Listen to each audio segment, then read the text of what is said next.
পান্থপথ পার্কে আছি। আজকে শুক্রবার। গ্রামে থাকাকালীন সময়ে শুক্রবার সকাল থেকে শুরু করে মানে আজানের আগ পর্যন্ত আমরা ক্রিকেট খেলতাম এবং নামাজ পড়ে খাওয়া দাওয়া করে আবার সারা বিকেল একদম মাগরিব পর্যন্ত ক্রিকেট খেলতাম। এইভাবে আসলে শুক্রবারটা যাইতো।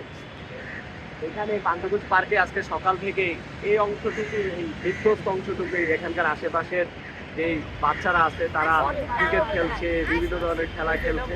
তো এই পার্কটি কিন্তু আগে আরো সৌন্দর্য ছিল, এখান দিয়ে অনেক গাছ ছিল এবং এখান দিয়ে আসলে আহ, পরিকল্পিত মাঠ ছিল ফুটবল, ক্রিকেটের, ব্যাডমিন্টনের, কিন্তু এখন আসলে ওগুলা নাই। এখন এই ফাঁকা জায়গা কিন্তু আছে, এখানে অনেক ধুলাবালি উঠছে, এর বাদেই আসলে শিশুরা খেলছে। আমাদের খেলার মাঠ চাই, আমরা নিয়মিত খেলতে চাই।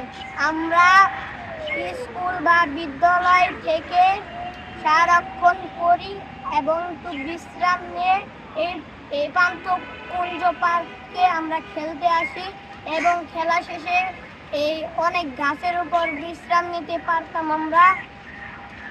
এবং এনে এইখানে আমরা ফুটবল, ক্রিকেট এবং আরো অন্য অন্য কিছু আমরা এনে খেলতে পারতাম। এবং এই মাঠের জন্য আমরা কোনো উন্নয়ন চাই না, চাবো না। আমরা এই মাঠ ফিরতে চাই এবং এই গাছপালা আমাদের বেশি বেশি দরকার। মানুষের উন্নয়ন আমাদের লাগবে না।